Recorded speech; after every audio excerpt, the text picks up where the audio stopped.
Coming up on News Live at 6, the SU Center for Disability and Inclusion was awarded a grant to start a new program supporting families of students with disabilities, the impact it'll have ahead. Plus, inflation and tariffs are giving consumers quite the scare this Halloween. The latest on how Syracuse has been affected.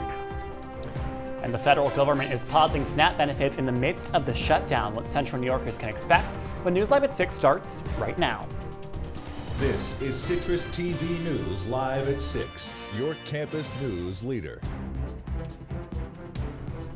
A week ago today, we announced the Center for Disability and Inclusion here on campus is receiving a new grant to launch an advocacy training network across New York State. Welcome to News Live at 6 for this Wednesday. I'm Luke Welch. And I'm Moira Vaughn. Our Zara Suvanto shows us how this program will help families strengthen their understanding for a higher education access. Inclusion is using the grant to pilot a statewide network that helps families and self-advocates learn how to push for better access and inclusion. The program offers training, resources, and guidance for people navigating education, healthcare, and employment systems. I remember sitting on the school bus, 6th grade, Nick wanted to go to college. You're not 6-7 years later. I'm here. I'm here. You're like, I made that dream a reality. I think giving people with developmental disabilities a voice and an understanding that they have control over what's happening legislatively in New York State is so impactful. The training isn't just about policy, it's personal. For students and families involved, it's a chance to make sure every voice is being heard. Families are a key role, right? I mean, we are our children's first teachers, last teachers, intermediate teachers, right? In regards to, really helping my son to advocate for services that he needs, visiting the Disability Studies office, they really need to be the ones that are advocating for themselves. I did a lot of the advocating, but when he was probably 12, it was like, nope, you have to come to your meetings. You have to start to learn how to advocate for yourself. The center says it hopes to expand the training across New York in the coming years, helping even more families become advocates for inclusion. Zara Suvanto, Citrus TV News. Zara, thank you for that inspiring story. Well, First Year Players, the student theater group that showcases freshmen on stage, has announced changes to their annual spring performance. The organization was denied the production rights to Heathers, the musical, their original choice, and will now have to pivot to another show. The First Year Players staff responds saying, quote, "While we are sad to say goodbye to Heathers, we're already hard at work preparing an exciting new production. FYP has always been about more than the show itself. It's about community, creativity, and giving first-year students a place to shine," end quote. And underway right now, the Mexican Student Association, alongside several other Latin student organizations, are hosting a Dia de los Muertos celebration. The event features a presentation about traditions during the Day of the Dead. The campus community is invited to bring a picture of a loved one who has passed away and decorate a frame to commemorate them. The festivities aim to support cultural inclusivity and will run until 9 p.m. in Goldstein Auditorium. We'll continue with celebrations. The Department of Languages, Literatures, and Linguistics hosted its annual Cultural on the Quad today. The event was from 11 a.m. to 2 p.m. There was food, games, music, and dancing. It also featured tables for a variety of cultures as well as a study abroad. The annual event is set to highlight the diversity of languages and cultures at SU. And looking on that quad today, the sun was out, but those temperatures were still pretty low. I'm not used to it. I think it's time to say that W word, winter, because it's really feeling like it. No, I really do feel like I really do have to start accepting that I will be carrying out a jacket when I leave the house, and I haven't, I started going like, okay, I have to wear jeans every day. It's no longer the summer shorts, so I'm a little sad about it, but I'm excited to get a little bit of the colder weather, so yeah. I wore my scarf out today. Alexa Korrie is live outside on the Citrus TV weather deck for us. Alexa, how's it feeling out there? Thanks, Luke. It's definitely getting pretty chilly. Moira, you're right. I need to grab my jacket more when I'm starting to leave because it is cold. This morning when I woke up, though, I didn't know how it was going to be. Being from Syracuse, I know late October, early November, it's pretty dicey. You never know what the temperature is going to be out. But I was honestly pleasantly surprised and happy when I saw the sun this afternoon walking to class. It was honestly super nice. Although now that sun has gone down, it's about 50 degrees, although it does feel a lot cooler with these 5 5-mile-an-hour winds. But tonight, temperatures expected to drop down to 42 degrees, 10-mile-an-hour winds. So that will be pretty chilly. So make sure if you do leave the house, you're going to want to grab your jacket because it's starting to get pretty cold. My hands are starting to get cold out here. But that's all I have for now. Luke and Moira, back to you guys. Alexa, thank you. I'll be sure to keep an eye out for those 10-mile-per-hour winds. Whew. Well, demolition is underway at the McKinney Manor housing project in the Syracuse 15th Ward District as of yesterday. The demolition is part of the East Adams project, which was announced in July 2024. The announcement came after Senate Minority Leader Chuck Schumer awarded $50 million for the project. The goal of it is to redevelop 600 public housing units into mixed-income housing. All people who lived in McKinney Manor were relocated in early 2025, and they were reassured they would be able to return to their homes when the development is scheduled to be completed in 2027. Well, with Halloween being just 2 days away now, Americans are still stocking up on last-minute candy and costumes. Well, this year, inflation is causing chaos across the country and here in Syracuse. Our Lauren Holdmeyer spoke with Syracuse locals on how they've been dealing with the scary price hikes. Trick or treat? More like trick or tariff this year. I just feel like the prices are just so jacked this year. She's not wrong. Because of new import tariffs, prices on all things Halloween are up, candy being one of the biggest culprits. We have noticed an increase in the overall cost of our just kind of like, what I want to call it, like our raw chocolate, the chocolate that comes in to us, and then we melt down, temper, reuse. It's not just chocolate, it's packaging, it's everything. It's everything. Adam Mazzoni, the owner of Sweet On Chocolate in Syracuse, says though prices are up, excitement around the holiday is also still high. It's a tradition, it's a holiday, it's a, you know, I just don't see people saying, oh, the cost of Snickers are too much. We're not gonna do Halloween this year, kids. And candy isn't the only thing that'll be racking up your wallet this Halloween. Over 90% of Halloween costumes are imported from overseas, meaning they'll face a 30% tariff. It used to be like really fun, but now I'm just like, kind of need to like dial down on it and like really just find like the cheapest pieces and the cheapest sets. Even with some customers buying less, Americans are still expected to spend a record $13.1 billion this Halloween. It's like one day out of the year. It's like figure, all right, you're gonna spend it on for Halloween. It's fun. Lauren Holdmeyer, CitrusTV News.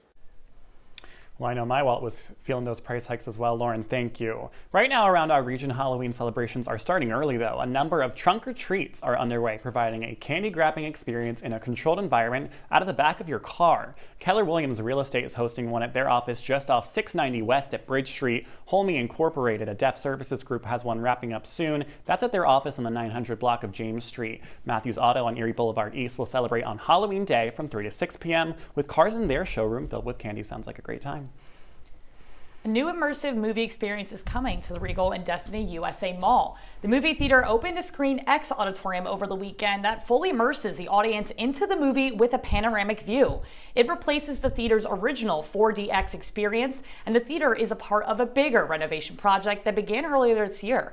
The project includes plush recliner seats in all the auditoriums and an updated concession stand. A new string of affordable housing has just been unveiled to Syracuse City officials. The effort involves 4 new single-family homes being built in Tipperary Hill as part of a larger housing project partnership with the state. The houses will be available to residents based on a certain income maximum, and they will also be energy efficient. Syracuse Mayor Ben Welch says this is just one example of the new affordable housing he plans to implement in every area of the city. The Syracuse City School District is set to pay 2 former officials to stay on as consultants after retirement. The district will pay former Chief Information Officer Timothy Moon up to $125,000 over 2 school years. The district may also approve a similar contract with Superintendent Anthony Davis. This deal would pay Davis $125,000 through the current academic year. Davis is set to retire at the end of the month. Both officials have collected state pensions from their work in various school districts.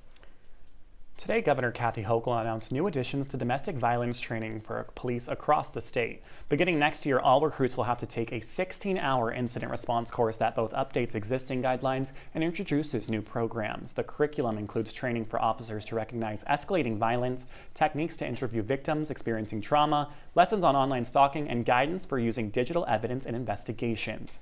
The new program is a part of a larger $20 million plan implemented earlier this year. And starting in spring 2026, Metro North trains will run from Grand Central in Manhattan to Albany Rensselaer along the Hudson Line. This will be the first time Metro North has ever run in the surrounding Albany metropolitan area. The expansion is meant to account for Amtrak's cancellation of 3 weekday trips last May to allow for tunnel repairs. At Amtrak, one daily round trip between Penn Station and the Capital Region will be restored starting December 1st. Amtrak will be introducing a first ever price cap on coach seats during this period of reduced services. Well, still ahead, the government shutdown continues and more programs are on the chopping block. Which ones are at risk? Next. Plus, the Federal Reserve cuts interest rates for the second time this year. All that and more when your campus news leader continues.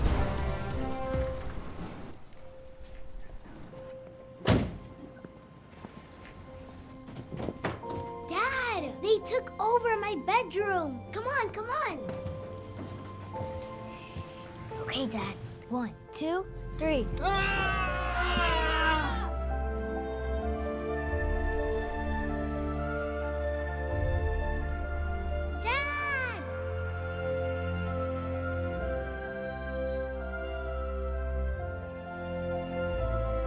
You saved me. Dad? Are you okay? I'm fine, dear.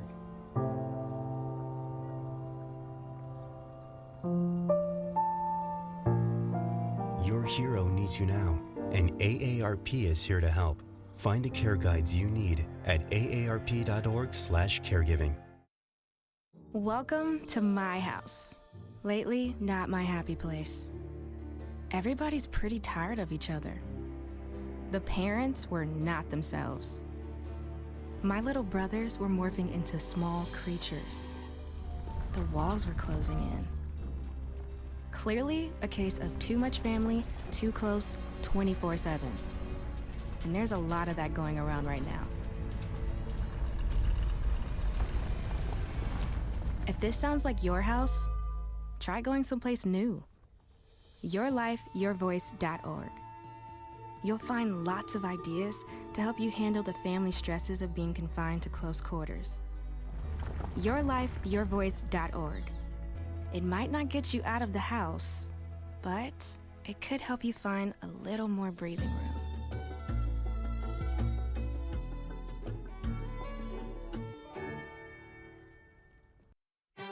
You're watching Citrus TV News Live at 6 with Luke Welch, Moira Vaughn, and Alexa Korrie. And now, your campus news leader continues. Welcome back into News Live at 6. As the government shutdown continues, Vice President J.D. Vance believes that arrangements can be made to continue paying U.S. military members. This comes as other numbers of government institutions, are losing funding and putting millions of Americans at risk. The vice president also reinstated the Republican strategy to end the shutdown. So far, Republicans have been trying to get a handful of Senate Democrats to vote for stopgap funding to reopen the government. The plan has not worked so far, with the Senate's last vote to reopen the government failing for the 13th time. And as November looms closer, the White House announced that SNAP benefits could be paused starting this Saturday. Our Drew Matiasek is in studio tonight to tell us how this pause could impact CNY families. Drew, what's at stake here? Thanks, guys. With this new announcement coming from the USDA, last week, nearly 42 million Americans could lose access to their SNAP benefits. 39 states, including New York, have warned of SNAP delays in the month of November as the Department of Agriculture announces that it will not tap into its $6 billion contingency fund that would cover some food stamp benefits into the month of November. Now let's take a look here at the statewide impact. Nearly 3 million New Yorkers rely on these benefits, most of which are children, the elderly, and the disabled, with around 14% of the state relying on these benefits, nearly $7.5 billion being spread out to 1.7 million households. Now let's shrink this down a bit and look at the direct local effects of this pause on benefits in New York's 22nd Congressional District, which houses all of Onondaga County. Nearly 110,000 people will lose their food stamps, roughly $255 million worth, 36% of which are children, and roughly also 14% of the district's population. Senate Majority Leader Chuck Schumer held a press conference this morning saying that this pause does not need to happen. Donald Trump is refusing to fund SNAP during a shutdown. All of these people will lose their SNAP benefits, not because the money's gone, not because it's not permitted, because Donald Trump ordered it stopped. USDA Secretary Brooke Rollins said that this pause was announced earlier in the month and that there is no way to continue funding the program until the government reopens. We need to level set this entire conversation. On October 10th, we said there will not be SNAP funding on November 1st. On October 24th, we said it again. We've been talking to the governors all along the way. Fund November, and you mentioned this, but to fully fund it will be $9.2 billion for the 44 million Americans that receive the SNAP benefit. The Senate has no plans to vote on a House-backed bill to fund the government today as they return to session, leaving the question of when this shutdown will end. Luke and Moira, back to you. Drew, thank you for breaking it down for us. After a merger with Skydance, Paramount has begun laying off thousands of employees. While these cuts from the TV giant were expected, the layoffs affected around 1,000 employees just today. In total, about 10% of Paramount's total workforce will be reduced. Paramount is also rumored to be working on mergers with bigger companies such as Warner Brothers Discovery. The Federal Reserve announced a second round of interest rate cuts today. Reserve Chair Jerome Powell made the decision amid an inflation rate of over 2% and following slowing employment rates. The job reports Powell referenced are not from federal reports, but rather private data as the government shutdown continues. The Fed also announced it would stabilize its $5 trillion portfolio of Treasury securities. The bonds were mostly purchased by the Fed after the pandemic and Great Recession to stabilize financial markets. Since then, they have been slowly selling them off. Well, recovery efforts are underway across the Caribbean following devastation caused by Hurricane Melissa. The storm, now a Category 2, left dozens dead, hundreds injured, and millions without power. When Melissa made landfall in Jamaica, it was the strongest storm recorded in history. Multiple U.S.-based organizations have sent disaster response workers to the nations and are expected to arrive in the next day. The United Kingdom is also sending over $3 million in humanitarian aid, while the United States has not sent any amid the government shutdown. And I'll have your 5-day weather forecast and more after the break. Stick with us.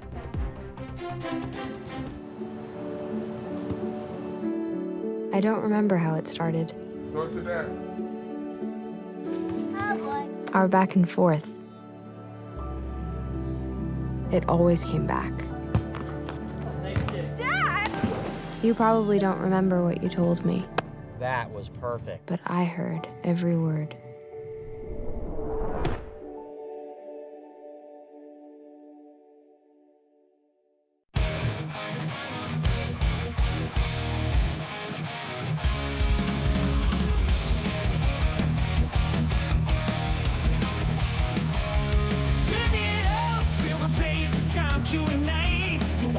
Kiev, rocking through the night. In Syracuse, where the music never ends. I'm bringing you the sound, the glory, and the trance.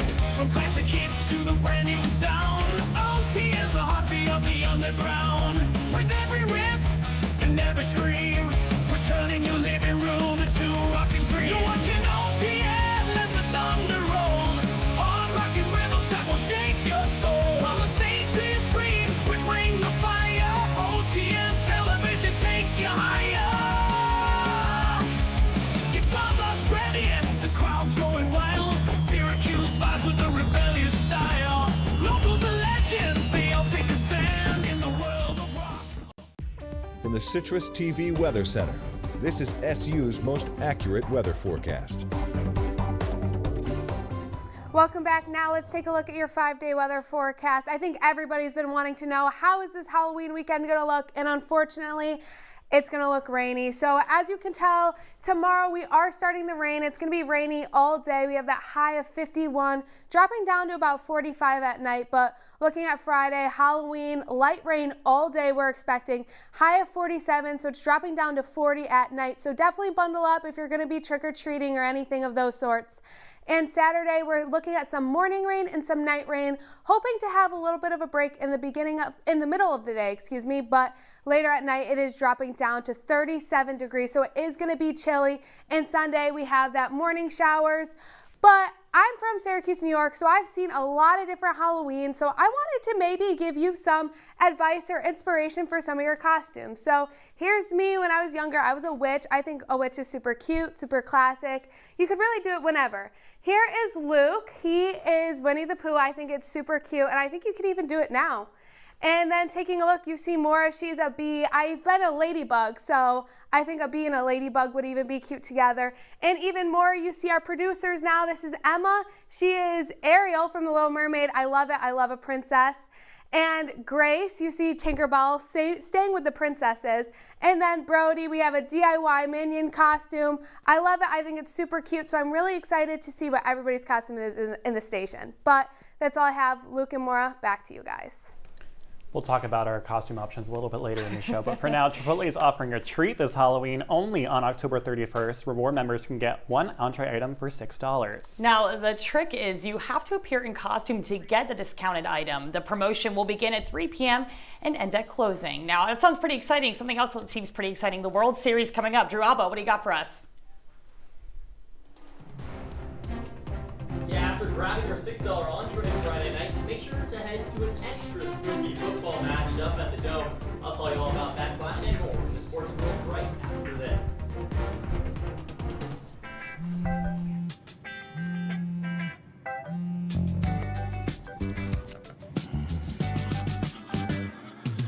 Baby, you see, you're so right for me, and I'm right for you.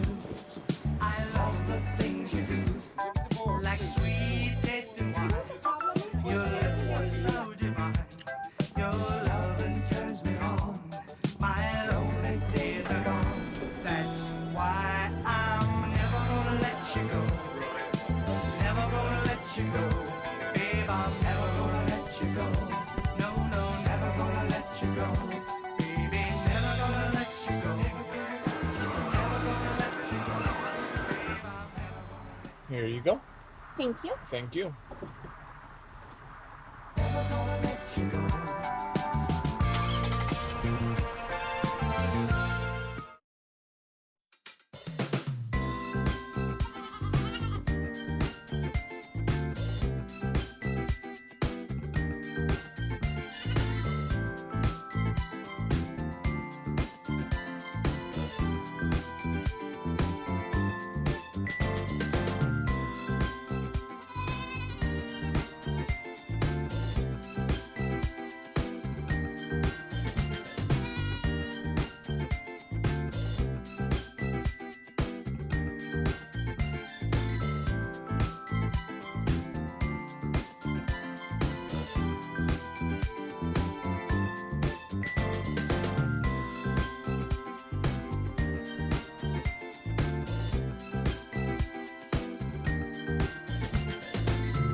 Welcome back into News Live at 6. Before we go to Drew Alba for sports, we have some breaking news. 2 employees at SUNY Upstate Medical University have been detained by ICE agents, according to the Civil Services Employees Association. The union says the workers were awaiting court hearings to finalize their legal statuses. The employees have worked at Upstate since 2022 and 2024. And now, your Citrus TV Sports Report. Football is great, but at the core, Syracuse is a basketball town. And for all you Cuse fans, gear up for a long season because hoops is officially back on the hill. Welcome into sports. I'm Drew Alba. Starting on the women's side, Syracuse basketball played its first and only exhibition game yesterday against Damon. And head coach Felicia Leggett-Jack's squad showed up and showed out from the jump. Layla Felia, a corner 3 to get the scoring going for Syracuse. The Cuse up by 10. Maddie Potts add on. One of just 7 returners for Syracuse this season.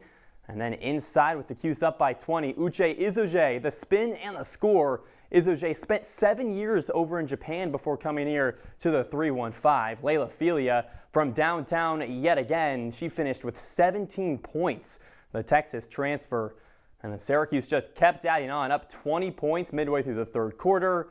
And Sophie Burrows buries the triple. Syracuse runs away with it and opens up the season with a big exhibition victory against Damon.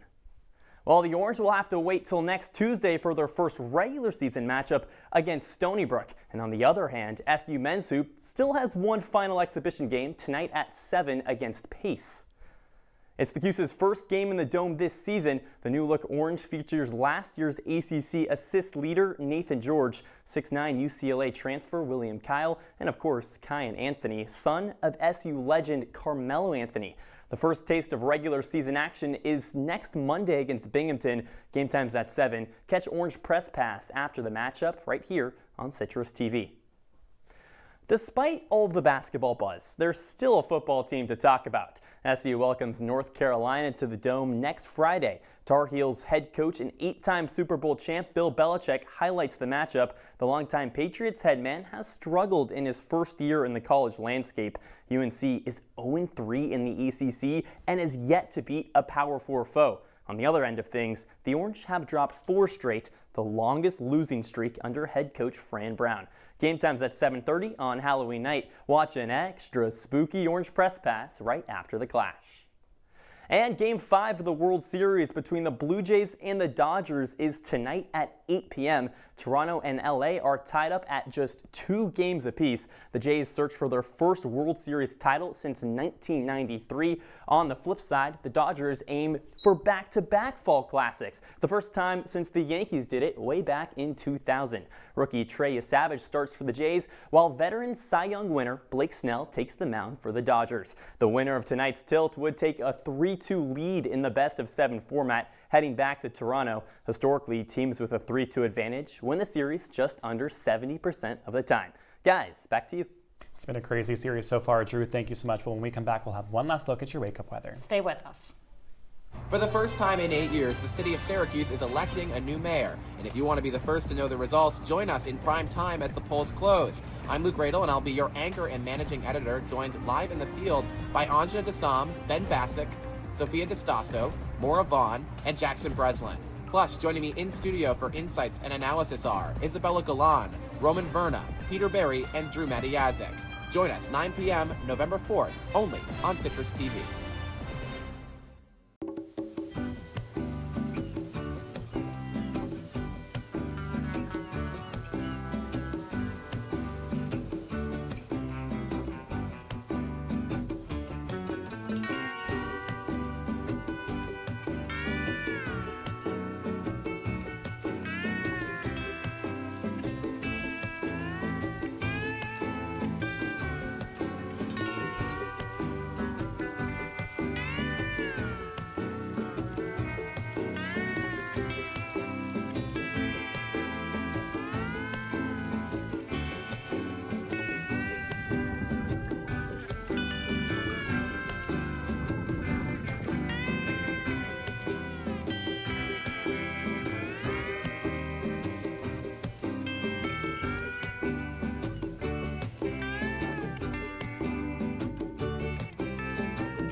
And now for the weather when you wake up tomorrow, whether it's to walk to class or drive to work, it's going to be about 42 degrees. Although, like I said, expect some rain tomorrow most of the day, 99% chance of rain at 9 a.m. And it's also going to feel like 38 degrees. So pack that umbrella and that rain jacket because you're going to need it. But that's all I have for weather today, guys.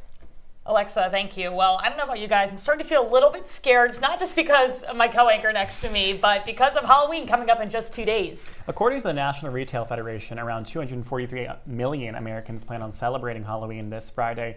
Now, I want to hear from you guys. What are you guys planning on being come this weekend? So this weekend, I have 2 planned. I'm going to be a Dalmatian and then Curious George and the Man in the Yellow Hat. So a little bit different, but I love it. What are you looking at? I have been Britney Spears all 4 years of college, so this is my final Britney. Very Nice. sad about it, and you'll see what it is tomorrow. I'm Scooby-Doo, year number 3. It's going to be a good, once you buy a costume once, why buy a new costume, right? That's called efficiency. economic value. I'm actually being Shaggy this year. No way. What? Yeah, and Same night? Don't know yet. But I'm as wearing you saw, Scooby all night. as you saw earlier in the show, I had my Winnie the Pooh costume on when I was a kid. I'm going to bring that back for the memories, and then I'm also going to do Popeye the Sailor Man. But yeah, so it's going to be so exciting. Well, that's Citrus TV News Live at 6 for this Wednesday. Don't forget, you can follow us on X and Instagram at Citrus TV News for continuing coverage on that breaking news. Now for the entire Citrus TV News team, I'm Moira Vaughn. And I'm with Welch. Have a great night, Syracuse.